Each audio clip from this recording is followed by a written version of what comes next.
Sa pangunguna ng GMA Network, nagkapit-bisig ang Commission on Elections at halos 50 organisasyon mula sa media, election watchdog at academic institutions para ihatid ang pinakamalawak, pinakakomprehensibo at pinakamapagkakatiwalaang coverage ng eleksyon 2025. Balitang hatid ni Sandra Aguinaldo. Maaasahan pa sa laban kontra fake Ilang buwan pa lang ang nakalilipas ng pandayin ng GMA at ng halos 60 partners ang kampanya para labanan ng fake news. Ngayong eleksyon 2025, sa gitna ng banta ng fake news at maling impormasyon na layong manlito at manlinlang sa mga botante, mas lalong kailangang matiyak ang paghahatid ng makabuluhan at mapagkakatiwalaang balita. Kaya sa pangunguna ng GMA Network, isang panibagong pagsasanib puwersa ang sinaksihan para lalong palakasin ang ating pagbabantay, alang-alang sa katotohanan at sa bayan. Sa kabuuan, 49 na organisasyon ang nakipagkapit-bisig sa GMA Network. We come together once again to deliver an election coverage that is not only the most comprehensive, but also conforms to the highest standards of honesty and integrity in a manner beyond reproach.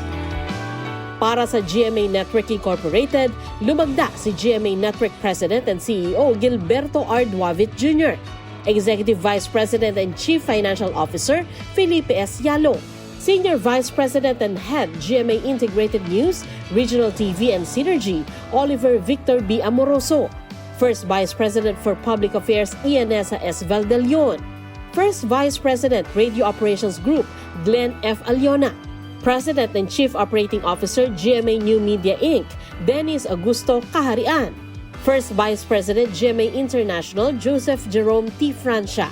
Katuwang din natin ang GMA Kapuso Foundation. Para sa Commission on Elections o COMELEC, naroon si Chairman George Erwin Garcia.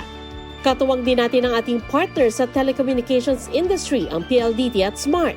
Kasama rin sa pagbabantay ngayong election 2025 ang ating mga election watchdog groups na Parish Pastoral Council for Responsible Voting o PPCRV, National Citizens Movement for Free Elections o NAMFREL at Legal Network for Truthful Elections o LENTE. Partner din natin ang mga respetadong media group sa bansa, ang Inquirer Group of Companies, kabilang ang Philippine Daily Inquirer at Inquirer.net, ang Manila Bulletin, Manila Times at Manila Standard. Gayon din ang Catholic Media Network, Philippine Center for Investigative Journalism o PCIJ, Manila Overseas Press Club at Philippine Entertainment Portal. Ang mga respetadong academic institution kasama nating tututok sa election 2025. Ang University of the Philippines Diliman at Ateneo de Manila University, De La Salle University at University of Santo Tomas, University of the Philippines Los Baños at Polytechnic University of the Philippines, at AMA Education System, at National University, University of the East, at Arellano University, Colegio de San Juan de Letran, at De La Salle College of St. Benilde, Emilio Aguinaldo College, at Jose Rizal University, Lyceum of the Philippines University, at Mapua University, San Sebastian College Recoletos, at University of Perpetual Help System Dalta. Katuwang din natin ang ilang kolehiyo at universidad mula Luzon, Visayas at Mindanao, ang Mariano Marquez State University, De La Salle Lipa sa Batangas, at Universidad de Dagupan, pati na ang Ateneo de Naga University, ang University of the Philippines Visayas, at University of St. La Salle Bacolod, Silman University, at University of San Carlos, University of San Agustin Iloilo, at Central Mindanao University, Holy Cross of Davao College, at Notre Dame of the Jangas University, Western Mindanao State University, at Notre Dame University sa Cotabato City. Kasama rin natin sa pagbabantay sa election 2025 ang Philippine Bar Association, Chamber of Commerce of the Philippine Islands, at REACT Philippines. Sumusuporta rin ng YouTube sa layunin ng GMA na maghatid ng komprehensibong pagbabalita sa election 2025. Together we are here to ensure that every Filipino, whether in urban cities or remote places in the archipelago or wherever in the world he or she may be, has access to information that is comprehensive, timely, accurate, in order to make objective and empowered decisions at the polls. Everything is at stake in this election. Kailangan ng suporta ng lahat, lalong-lalo na yung mga kasamahan natin sa media, lalo na yung nagpapahatid ng katotohanan at tamang balita.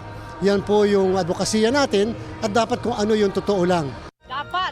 Inilunsad ang Dapat Totoo Election Advocacy Campaign upang igiit ang kahalagahan ng pagiging mapagbatyag at mapanuri sa naglipa ng maling impormasyon at magabayan ang mga botante ngayong eleksyon. Ngayong eleksyon 2025. Dapat totoo.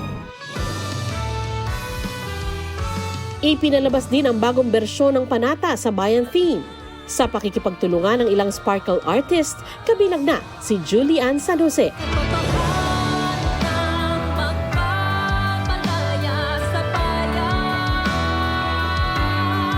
Lahat ng ito para sa katotohanan, para sa maayos, malinis at mapagkakatiwalaang eleksyon para sa bayan at mamamayan. Ito ang eleksyon 2025.